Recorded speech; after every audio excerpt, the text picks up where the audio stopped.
ए राधा, बोली प्रीतम। हमार बांसुरी काहे लेले बारू? हमार बांसुरी दे दो। ई बांसुरी हमरा प्राण के आधार है। हे प्रीतम, हम ई बांसुरी दे देम, बाकी एगो प्रश्न बा, ओकर उत्तर बता दी। आ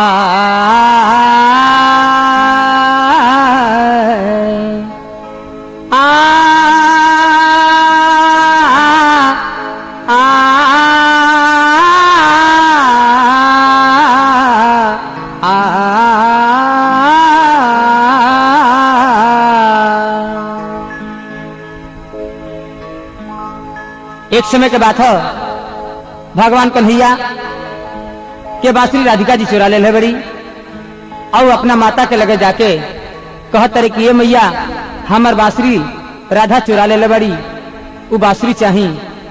माता जसोदा जी कहतनी कि ये बबुआ कि बांस के बांसुरी का होई तारा के हम सोना के बनवा देतनी। भगवान कन्हैया कहत रे कि ना, हमरा जब चाही तब बांस के बांसुरी चाही, सोना के बांसुरी ना चाही। तब तक यह राधा प्रश्न करतरी कि हमारे को प्रश्न बा, एक रुआ जवाब दे दे तब हम रुआ के बांसुरी दे दे।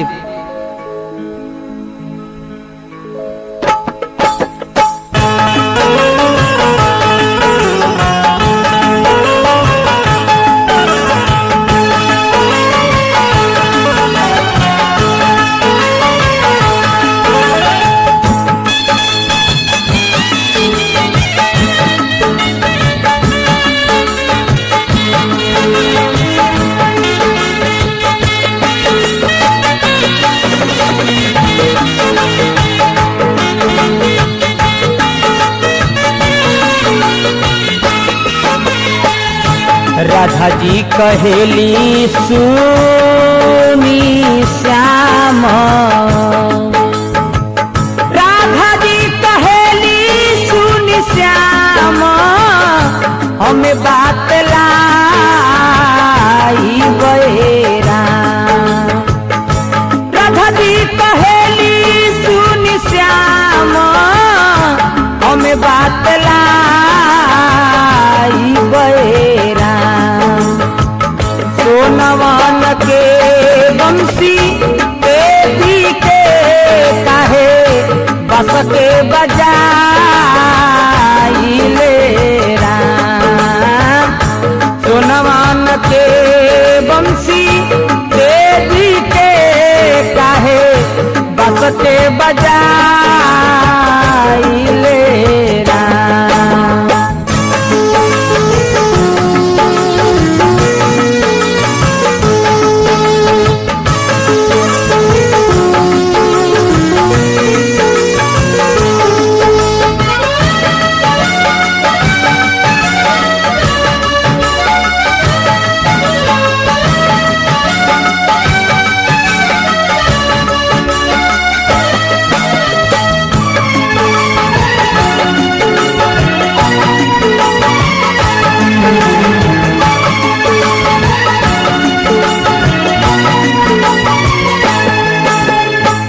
इतना बात राधा कहतरी, भगवान कन्हैया कहतनी ये राधा हम तरह से बतावतनी कि हम बांसुरी काहे बजाइले।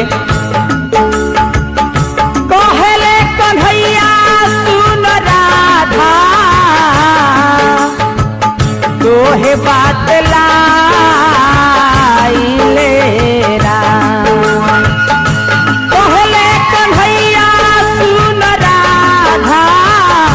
तोहे बात लाइले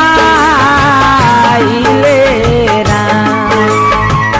सोनवन के बंसी बेटी के काहे, सोनवन के बंसी बेटी के काहे बस के बजाइले राम।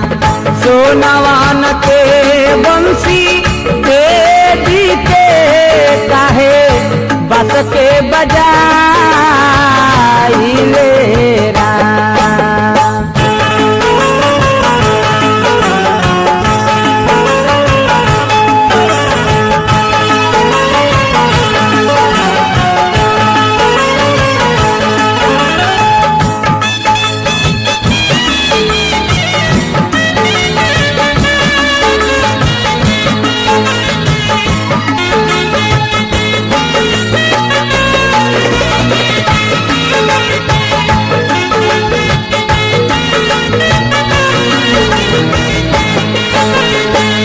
भगवान कन्हैया कहतनी के राधा हम तरह से बताओ तनी कि बांसुरी काहे हम बजाइले। कहतनी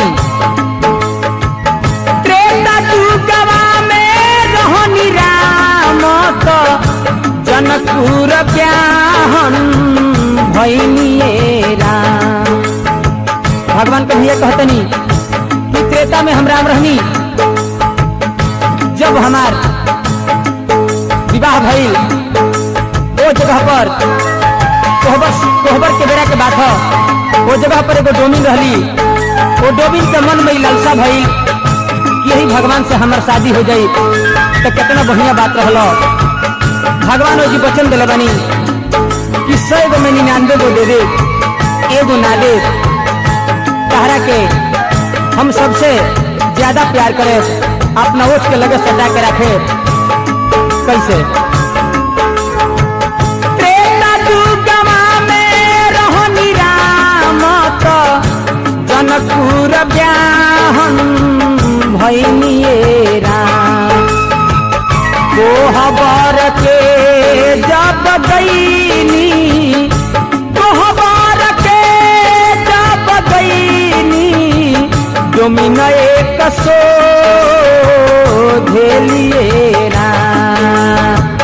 कोहबर के जब गईनी, डोमिन एक सो धेलिए राम।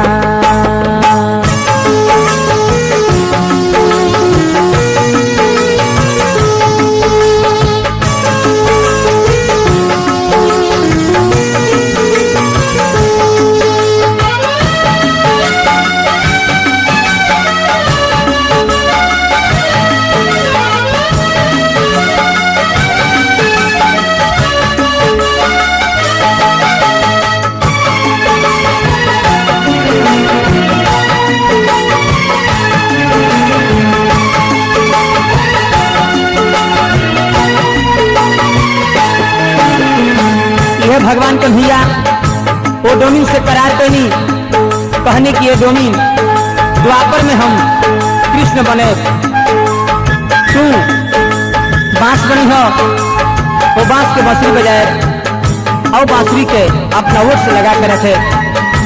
राधा से भगवान कन्हैया कहतनी प्रमाण एगो और जगह से मिलल बा कि मोर मोरिन कबो संभोग ना करे। ऐसे भगवान कन्हैया वचन दिले रहनी कि 100 गो में 99 गो प्यार दे, एगो ना दे। ऐसे भगवान कन्हैया मोर के पंख भी लगाइले।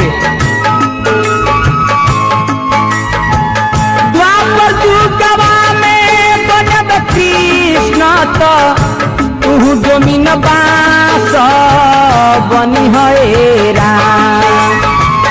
द्वापर जुगवा में बनब कृष्ण तो तू डोमिन बांस बनी है राम। ओही बात के बांसुरी बजाइले, प्रेमवा निभाइले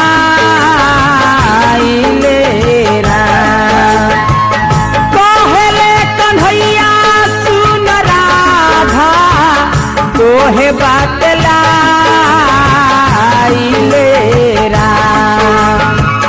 डोमिनी से कोई नी करार तो, डोमिनी से कोई नी करार तो, प्रेमवा निभाइले